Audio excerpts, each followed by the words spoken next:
It's tremendously ironic that we're here today. It's ironic in the sense that as we ignore what the Constitution tells us, we embrace defeat, difficulty, and peril. Madam President, I'd like unanimous consent that the full text of Article 1, Section 8 of the Constitution be entered into the record at this time. Without objection.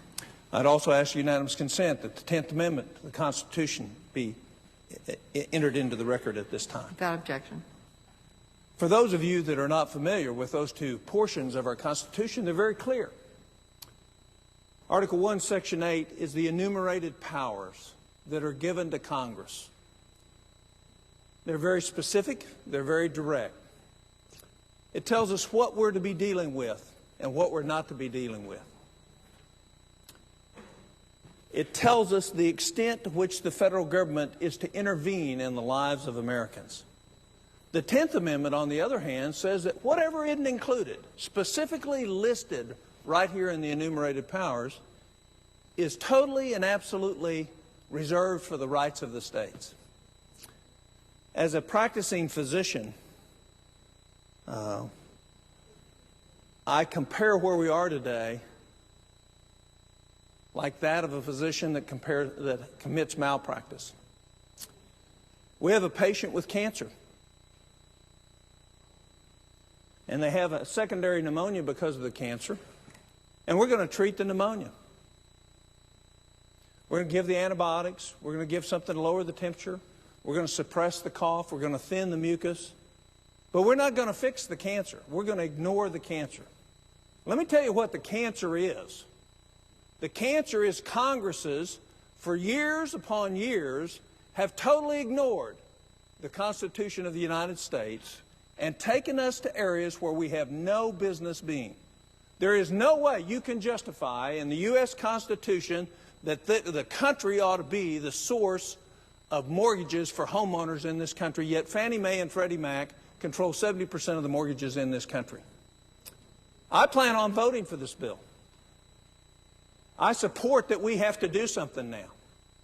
But how we got here is very important if we're going to fix things in the future. And the fact that we are at the same time we're debating this very important issue, we have on the floor another violation of the enumerated powers, which is the Amtrak and Metro earmark fiasco. It's going to be very interesting to see the members of this body as they vote to bail out the financial institutions in this country while at the same time they continue to commit the same error that got us there in the first place. And there's no question Amtrak's going to get reauthorized. The American people are going to spend $2.3 billion subsidizing the riders on Amtrak in this country.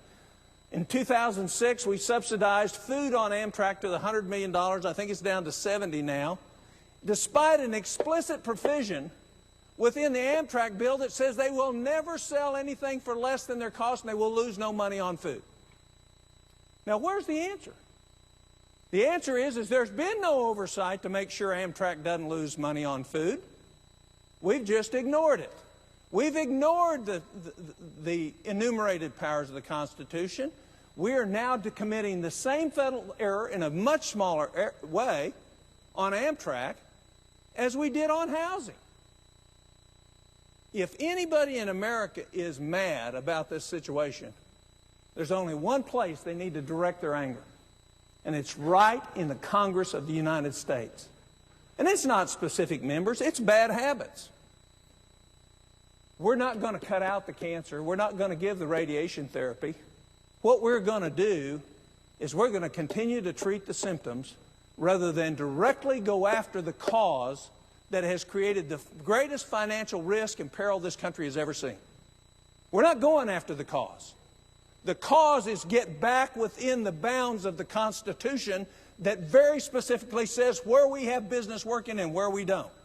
And because we're out of those bounds, we have now put at risk every job in this country, the savings in retirement of people who've worked for years, because we decided that we would ignore the wisdom of our founders and create systems that are outside the enumerated powers that were given to us because we know better.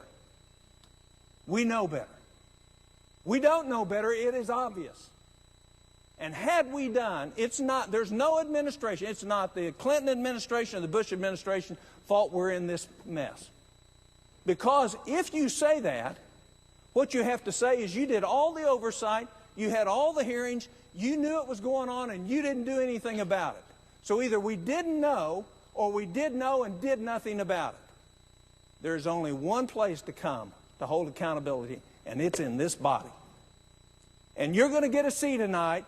People continue to vote outside the bounds of the Constitution as we reauthorize $2.3 billion of subsidies for Amtrak. We don't hold Amtrak accountable. We're going to give $1.5 billion in the mother of all earmarks to Virginia and Maryland for a metro system that the federal employees use more than anybody, and we're subsidizing an additional $100 million through individual agencies to pay them to ride it. And we wonder why we have these problems. It's very simple. We're committing malpractice. We are not living up to the oath that we undertook when we became members of this body. And that oath says you will defend and uphold the Constitution. It doesn't say you will rewrite it because it pleases you politically. We are here today because of fatal errors on the part of members of this body to do something that's totally outside the bounds of the wisdom and foresight that our founders gave us. That's tough words, but we're in tough times. If we don't get about withdrawing and getting back within the realms of the power grounded to us, this is just the first in a very large roll of problems that this country is going to face. Madam President, how much time do I have left? 3 minutes remaining. Let me describe for a moment the problems that are coming. If we get past this one, here's the problems that are coming. We are on an unsustainable course. The unfunded liabilities for Medicare alone are $100 trillion. A child born today in this country faces $400,000 in taxes for things they will never get a benefit from. $400,000. Who in this country, starting out even, could absorb that debt, pay the interest on it, and ever hope to own a home or have a college education? And yet this body continues to spend more, authorize more, and create bigger and more intrusive government, limiting the power of the great American experiment to, in fact, supply an increased standard of living. We're in tough times, but they're going to get tougher until the American people hold this body accountable to live within the rules set out in a very wise, a very providential way that serve this country well. We ignore this book, this Constitution, at our peril. We are reaping exactly what we have sown. With that, I yield the floor.